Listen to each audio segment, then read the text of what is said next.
Bonjour tout le monde. Il était une fois un homme qui s'est rendu dans le nord du Québec, un endroit surnommé le Pays gelé.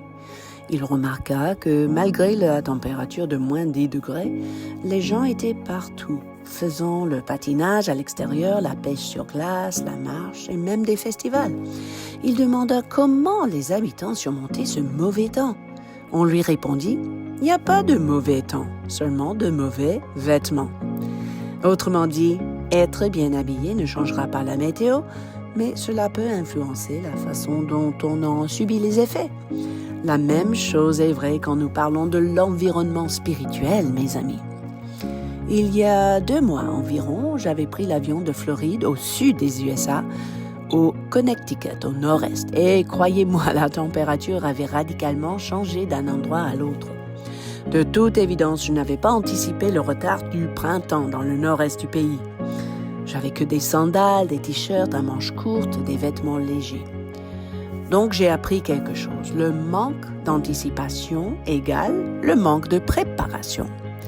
Je n'étais pas bien équipée pour affronter le froid et surtout le vent de la saison. Même parfois, les prévisions météo font croire qu'il fera froid et il finit par faire beau ou vice-versa.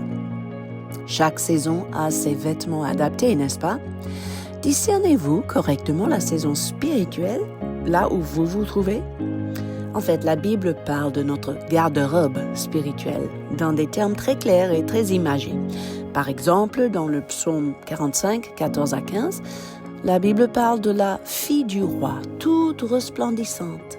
Dans l'intérieur du palais, elle porte un vêtement de tissu d'or.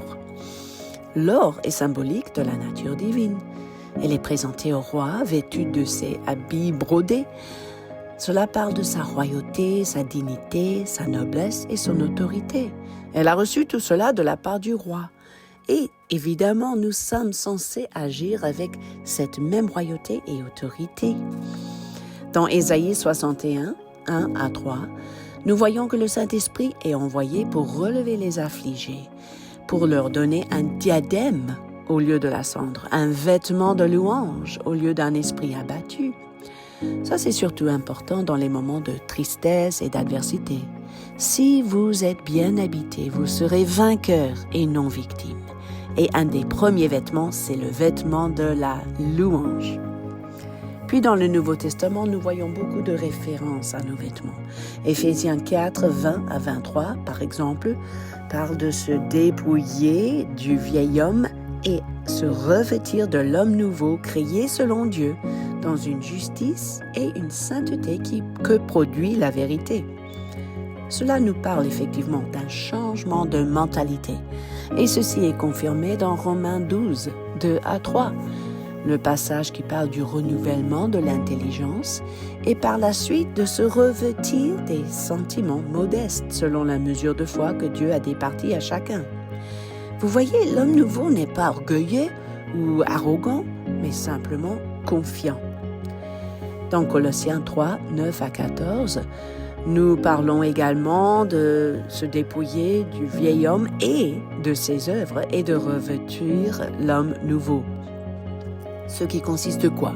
Eh bien, selon versets 12 à 14, d'entrailles de miséricorde, de bonté, d'humilité, de douceur, de patience.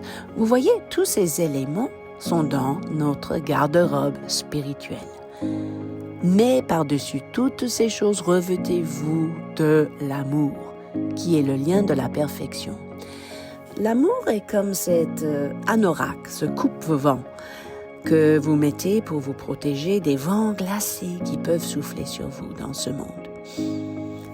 1 Pierre 5,5 parle de se revêtir d'humilité. Pourquoi? Parce que Dieu résiste aux orgueilleux, mais fait grâce aux humbles. Vous et moi, nous avons besoin de cette grâce, n'est-ce pas? Donc on a intérêt de se revêtir de l'humilité. Dans Romains 13, 11 à 14, nous voyons que c'est à nous de nous dépouiller des œuvres des ténèbres et revêtir les armes de la lumière. Effectivement, ça rappelle également l'armure dont parle Éphésiens 6, de versets 11 à 17. Mais surtout vers la fin de ce passage, je remarque quelque chose d'important. Mettez pour vos pour chaussures à vos pieds le zèle que donne l'évangile de paix. Mes amis, trop souvent, nous oublions nos chaussures avant de sortir. Nous ne devrions jamais quitter la maison sans être prêts à annoncer l'évangile. À la dame à la caisse, le monsieur qui promène son chien, la fille dans le bus, le collègue au bureau. Tous ces rendez-vous divins sont des personnes ciblées par le Seigneur.